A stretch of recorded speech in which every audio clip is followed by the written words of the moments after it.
Oklahoma's new defensive coordinator brings a new defensive assistant. We'll talk about that on today's episode of Locked On Sooners.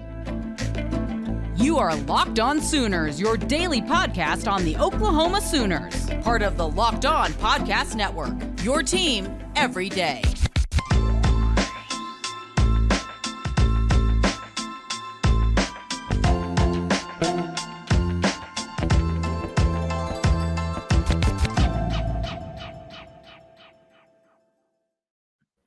What's up, Sooner Nation? Welcome to Locked On Sooners, and thank you for making Locked On Sooners your first listen every single day. Today's episode is brought to you by FanDuel. Make every moment more. Right now, new customers get $150 in bonus bets guaranteed when you place a $5 bet. Visit FanDuel.com/lockedon to get started.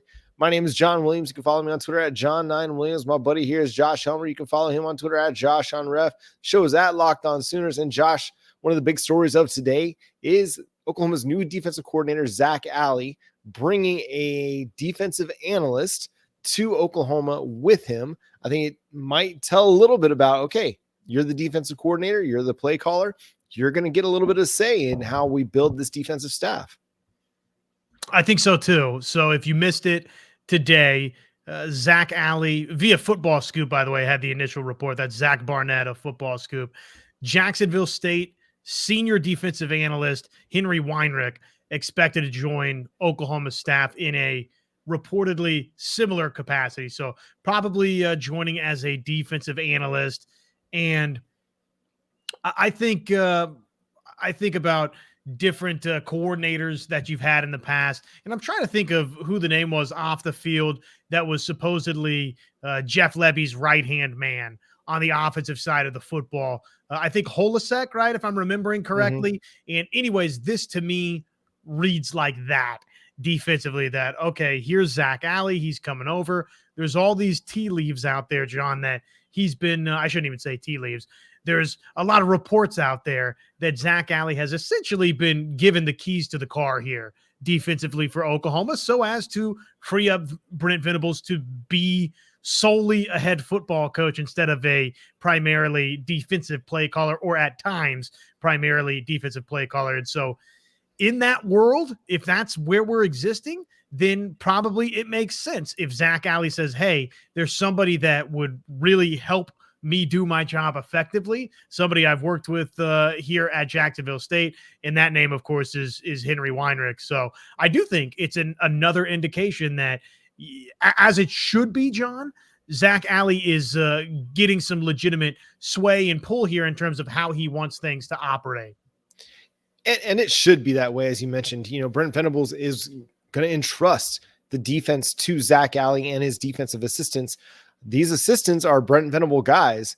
You know, Chavis and Bates in particular were on staff with him at Clemson. Now, Alley's not going to have any issue because he's going to be familiar with those guys as well from his time at Clemson. But then Brandon Hall, Jay Valai, obviously Brent Venables hires. But having Zac Alley get the opportunity to bring a guy in that's his guy, I think it helps to better communicate what Alley wants and what his philosophy is, not just to the coaching staff, but to the players as well. Anytime you can get more voices that are all on the same page, it's going to help with communication. And that's a big key for this offseason is Seth Littrell communicating with the offense, Zac Alley with the defense. And again, it just provides another voice in that communication line that's going to be on the same page with Alley, having worked with him now for a couple of years. So, you know, it's Zac Alley's defense. Well, while it's going to look a lot like Brent Venables' defense, and rightfully so, the guy has a lot of respect and served a lot of years under Brent Venables as a student and then graduate assistant. There are going to be elements of this that I think aren't going to look maybe necessarily like a Brent Venables defense. We might see some things, some wrinkles in this that are different, but I think a lot of the base of it and the structure of it will look a lot the same. And hopefully this is a lot more aggressiveness, less zone coverage. You know, I haven't had a chance to go watch much Jacksonville State, but one thing that became an issue for Brent Venables' defense at times was zone coverage. They were a much better man team, but they seemed stuck on this idea of running zone a lot. So I'll be curious to see how that plays out with Zac Alley as the defensive coordinator. I'm with you. I'd like to see Oklahoma play a little bit more man at times. I think they fell in love with zone coverages. And look, if you've got the best athletes, or you think you do, then trust guys, especially on the back end defensively in the secondary. I feel like you have a lot better chance, to me, to make game-changing plays when you trust guys to go play on an island in spots, right? And then you have a little bit of safety over-the-top help here and there, and maybe you bring your cheetah or your nickelback, your fifth defensive back onto the field and do some different things there. But, to me, you don't just strictly stay zone. You get aggressive and you blitz here and there, and then you leave everybody else man up across the board and trust guys to make plays for you back there. So I would like to, yes, see that happen for Oklahoma. I think it would be a welcome change for the Sooners. For better or for worse, I think this is just more chips to the center of the table, John, of the reality, which, not a shocker here. Probably most people could arrive at this conclusion.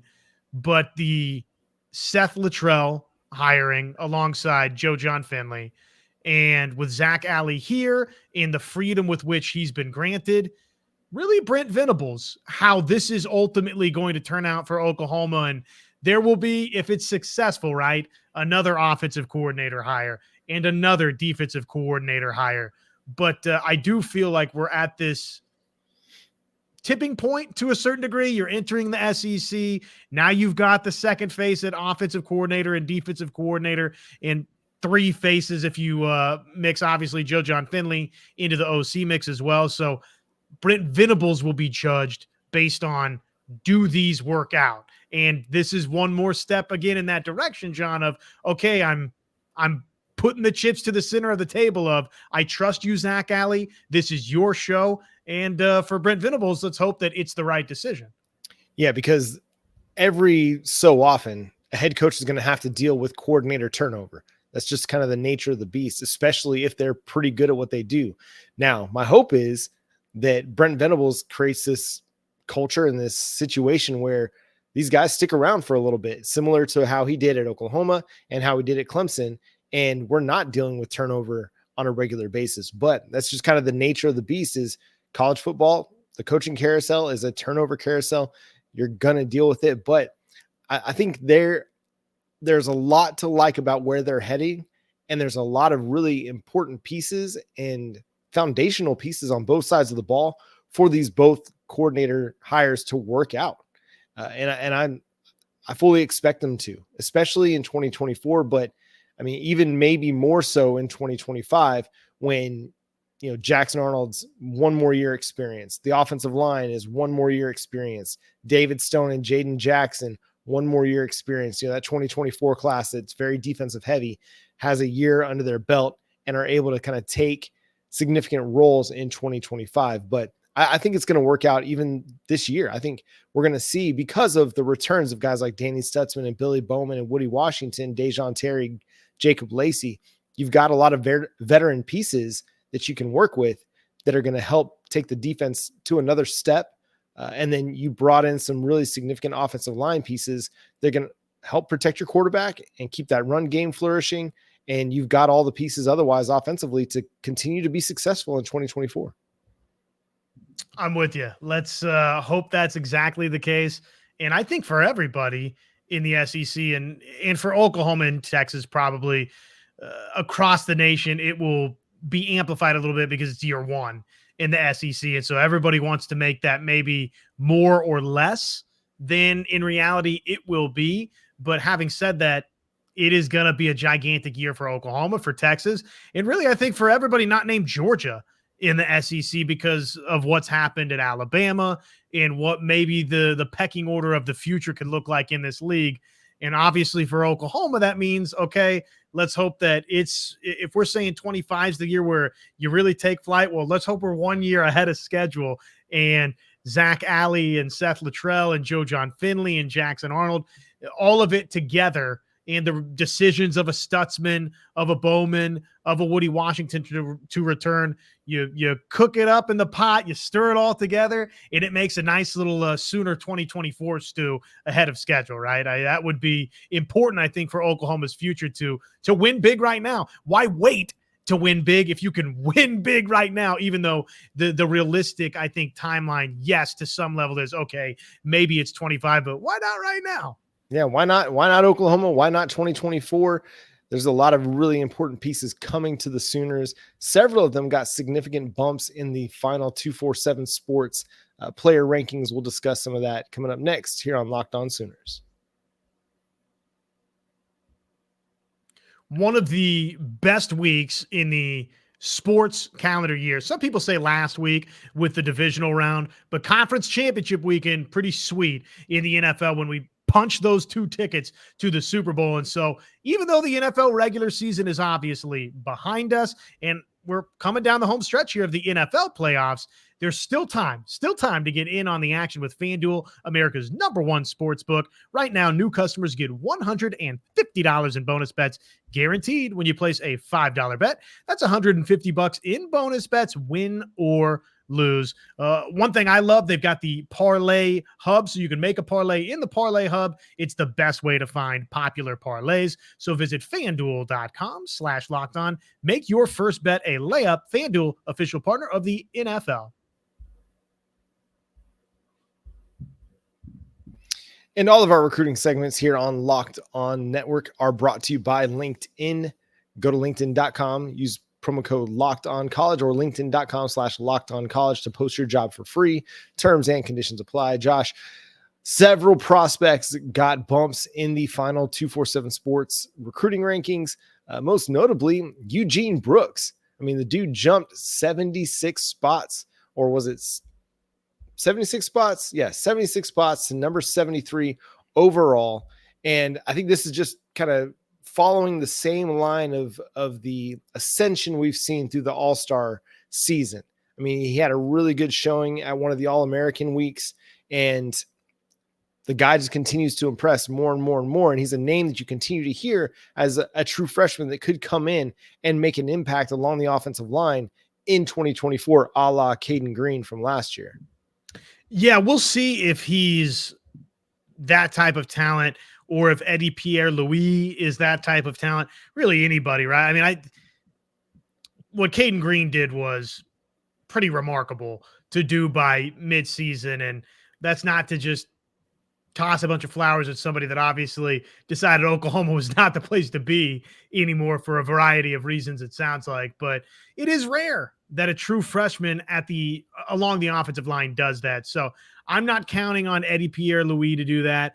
I'm not counting on Eugene Brooks to do that. I'm not counting on them to do it like Caden Green did that by mid-season of next year. I think to expect that, we've had the Devon Mitchell conversations. We've talked about Jayden Jackson or David Stone, and maybe some people would say it's a little silly to think that those guys at the defensive tackle position could be impact guys straight away. And maybe it is, right? Maybe time will tell us that. But I think in particular, offensive line just does not lend itself to where that usually happens. But I'll say this as the long-term prognosis of Oklahoma, we think about that.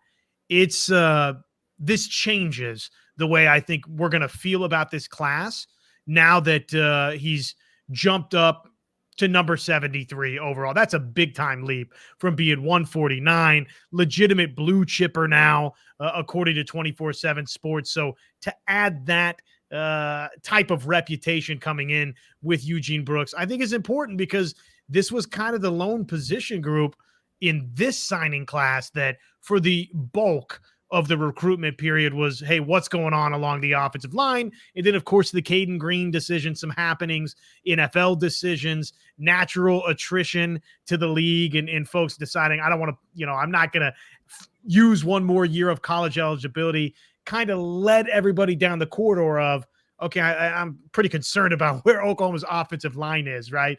Well, it's just a recruiting ranking. I get that angle to it.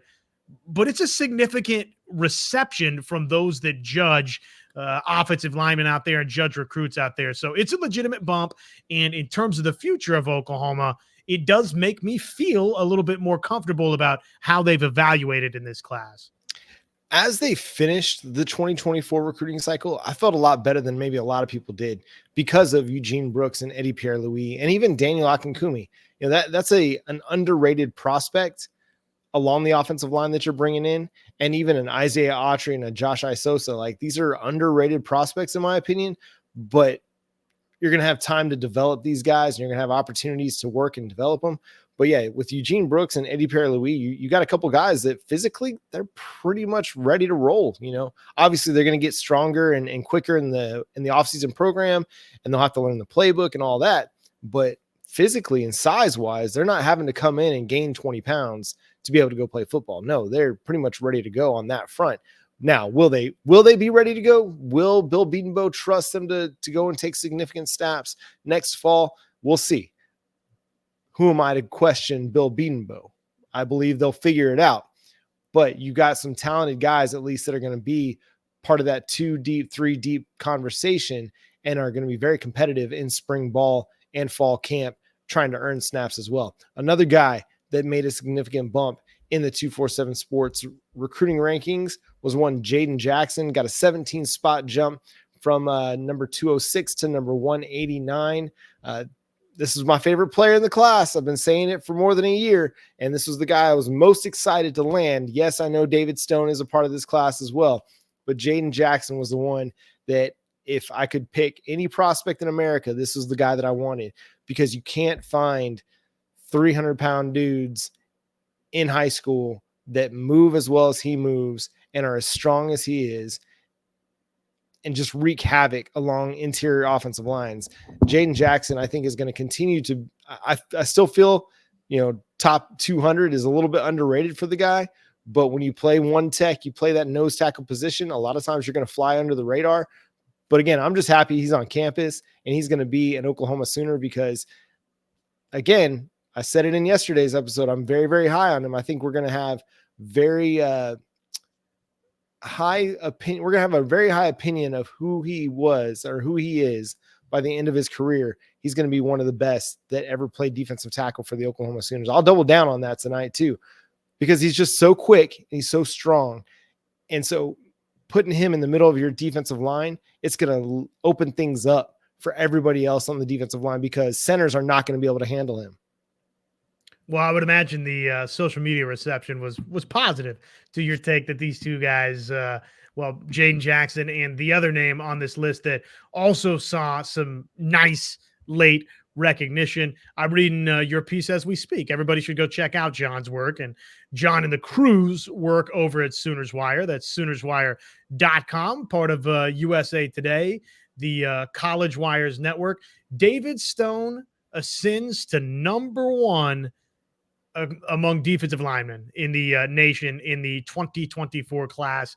That is per the Rivals rankings. So bona fide 5-star, quote, has all the tools to be an elite pass rusher for the Sooners. And what stands out most, then all those high-end physical qualities, is a determination to be great, end quote. So yes, the man that you have alongside Jayden Jackson said is going to end up with a Tommy Harris, Gerald McCoy type finish at the University of Oklahoma. He is recognized, as I think he should be, by Rivals as the best defensive lineman in this class. Yeah, and you can look at On3 and 247 Sports and see, okay, maybe they're not as high as Rivals is on David Stone, but ESPN is also very high on David Stone. He is ranked number 4 overall in their 2024 rankings as well. But the fact is, you've got 2 legit studs to play defensive tackle for you going into the SEC. And I think they'll make an impact in 2024, but obviously they're going to be huge for your national title hopes as you move to 25, 26, 27 as well. But I think they'll make an impact this year because they're just really good players and they're determined to be great players as well. So yeah, a lot of big moves in the recruiting rankings. We'll see Rivals' final, prospect rankings for the 2024 class. I think those come out on Tuesday. And so we'll have a little bit better look at how the class stacks up kind of across the board from the industry rankings, composite rankings from 247 Sports and On3 as well. One guy that's kind of rating a little bit although it's awfully early, Jackson Arnold, where's his Heisman odds stand as we sit here in January? We'll talk about that next on Locked On Sooners.